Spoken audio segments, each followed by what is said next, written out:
Ecclesiastes chapter 5, verse 8. Here we go. Riches are meaningless. This is God proving that all the wealth you're trying to create and accumulate is meaningless, because you will take none of it to heaven with you, and you will take none of it to hell with you. I heard a guy say once, he had like $50 million. I just briefly knew him. And he said, I'm going to be one of the richest men in hell. I started laughing. I said, you don't take money to heaven or hell. He says, what are you talking about? I'm not allowed to take my money to hell or heaven? And the guy said, then why did I spend all these 70 hours a week for 40 years making it? I said, very kindly to him, this was many years ago, I said, I was only in my 20s. I said, listen, all I know is that's not God's plan for your life, to go make $50 million so you can die rich. The guy was greatly disappointed that I would tell him that to his face. If you see the poor oppressed in a district, and justice and rights denied, do not be surprised at such things. For one official is eyed by a higher one, and over them both are others higher still. The increase from the land is taken by all. The king himself profits from the fields. You know, everything you make, a small percentage of 1 penny you make goes up to the President of the United States salary. A few more pennies you make go to pay all the congressmen. A few more pennies go to pay all your state workers. By the time you get done passing out some of those pennies, you lost 25% of all your pay before you took it home. 10% federal tax, 10% state tax, local tax, housing tax. And that's not even interest. Now, it always amazes me how then people take the last 75% of their money and go out and give it to the bank and the credit cards. That's always blowing my mind, of that human nature of stupidity. Whoever loves money never has enough. Whoever loves wealth is never satisfied with their income.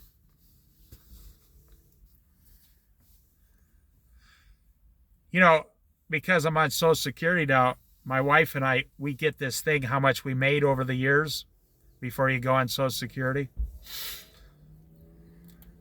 And we were amazed.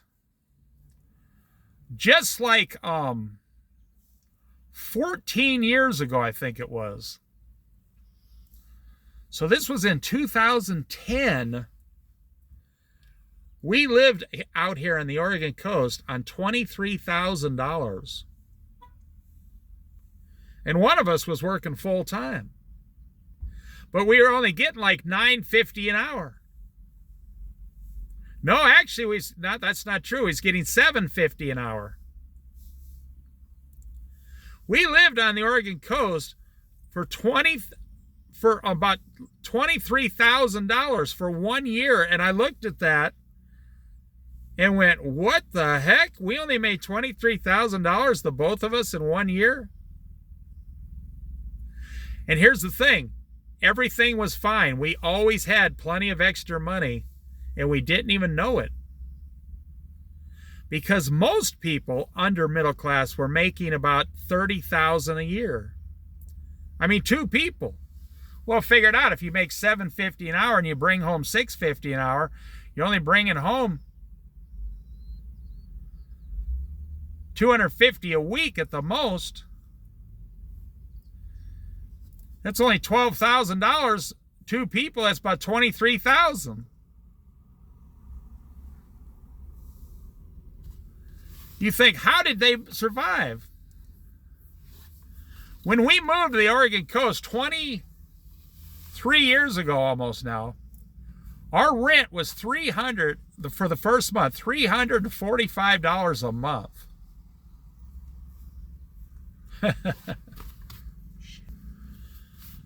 And you could live a whole week's worth of groceries literally on $50. 2 people.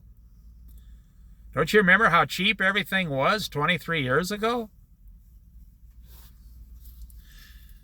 2002?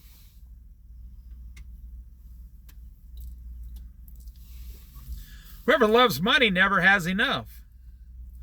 Whoever loves wealth is never satisfied with their income. This too is meaningless.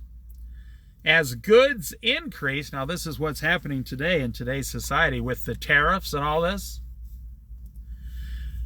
As goods increase, so do those who consume them. And that's funny. Our lives are not, according to the Bible, our lives are not better. We just consume more junk.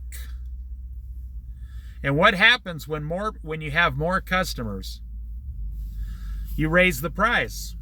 You see, we blame the government, we blame corporations. Look in the mirror, my friend. You are to blame, and only you. You consume too much. Well, the average American consumes too much. You're consuming too many goods. So the corporations say, hey, every time there's too many people buying our product, we get to raise the price. And you know what happens when you don't have enough customers? You lower the price. See, if you have too many customers, you raise the price so you can make more money on producing less product. If you don't have enough customers, you have to lower the price and produce more product and sell more of the product. The ideal situation in any business is you make as less product as you can and sell it for the highest price you can, and people are still beating your door down to buy what you're selling. Whoever loves money never has enough. You know, look at what's happening in the economy. So here on the Oregon coast this weekend, every parking lot was completely packed and full. All the restaurants were full. The grocery stores were packed. The sand dunes were packed. People are still pulling out their credit cards, spending every dime they got. It doesn't matter. They can't stop consuming. Their life depends on it, and they can't stop. It's just so fascinating to me to watch, because I'm a minimalist. I'm like a hermit in a tree. I mean, I could live on nothing. I practically do live on nothing.